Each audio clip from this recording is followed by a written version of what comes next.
Democrats got a hard-fought victory in an increasingly purple state.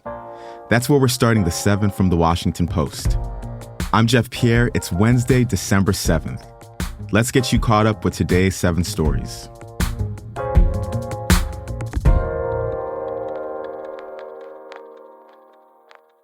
The results are in from the Senate runoff election in Georgia. Incumbent Senator Democrat Raphael Warnock defeated Republican Herschel Walker last night. Warnock spoke to his supporters after his win was projected. Are you ready, Georgia? I'm ready.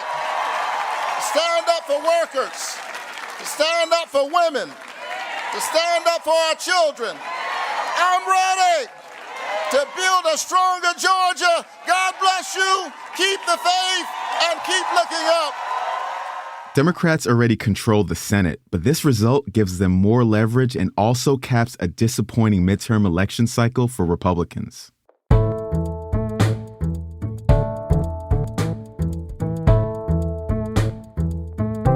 Number 2, the Trump family business has been convicted of tax fraud. According to prosecutors, 2 of its longtime executives schemed to cheat state and federal tax authorities for 15 years, starting in 2005. The New York-based operation could face a $1.6 million fine. Former President Donald Trump hasn't been charged with wrongdoing. And in other Trump-related news, the Justice Department has issued a new round of subpoenas in its January 6th investigation. They went to officials in Arizona, Michigan, and Wisconsin. Those 3 states were key to Trump's failed plan to stay in power after the 2020 election.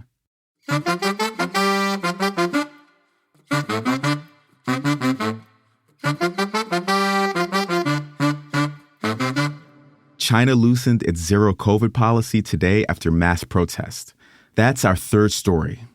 Frequent testing will no longer be needed for daily life, and people with less severe infections will be able to quarantine at home rather than in state facilities.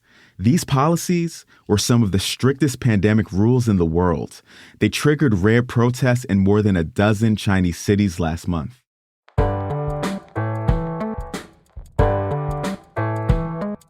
Number 4, the Supreme Court will hear a crucial case about elections today.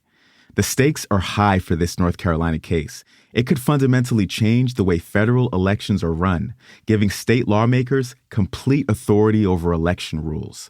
Only Congress, not courts, could then step in, even if legislatures are violating voter rights or favoring one party over another. More fatal police shootings are going unreported. This is our 5th story, and it's a Washington Post exclusive.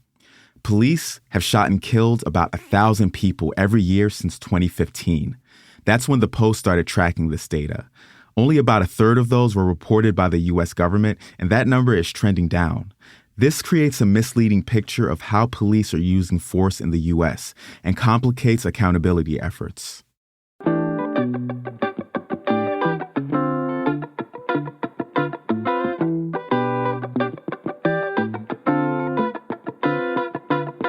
Number 6, California's winter is off to a promising start.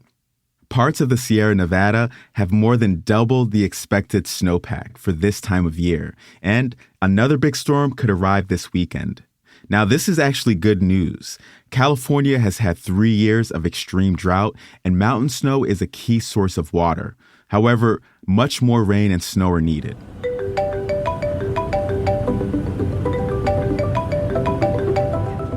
And number 7, Europe is switching off airplane mode for good.